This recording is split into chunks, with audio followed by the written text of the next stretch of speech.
sa grupo ng mga Pinoy basketball players sa Damam dahil nasugyot na nga ang team na Smart Gilas ang kampyonato sa Jones Cup pagkatapos ng 14 na taon. Tinalo ng Smart Gilas ang national team ng Amerika sa score na 76-75 sa Taipei, Taiwan noong linggo. Yan po ang palitang nilagis ni Lopan Sekatan.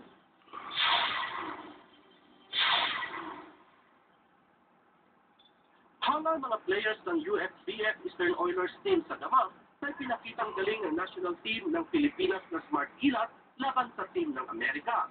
Tinalo ng mga Pinoy ang mga matatangkad na Amerikano sa score na 76-75 sa finals ng Jones Cup sa Taipei, Taiwan noong linggo. Proud sila dahil pagkatapos ng 14 na taon na iuwi ng Smart Gilas ang kampyonato.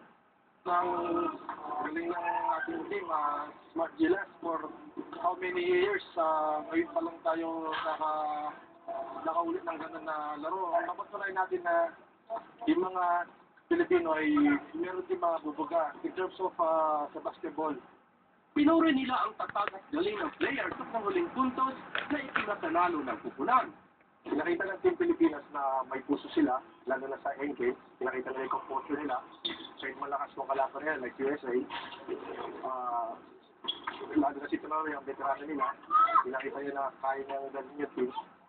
Saludo naman si Philip Valdez, assistant coach ng grupo, sa galing ni Chad Reyes na head coach ng Smart Gilas.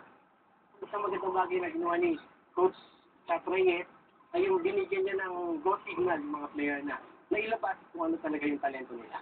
Mayroon siyang tiwala sa mga player niya. Kasali ang USBF Eastern Oilers team sa first TFC Kingdom Cup na gaganapin sa Almada Sports Complex sa Alcobar sa September 7, 2012. Nagbabalita sa Middle East, Florante Capanos, Damam, Saudi Arabia.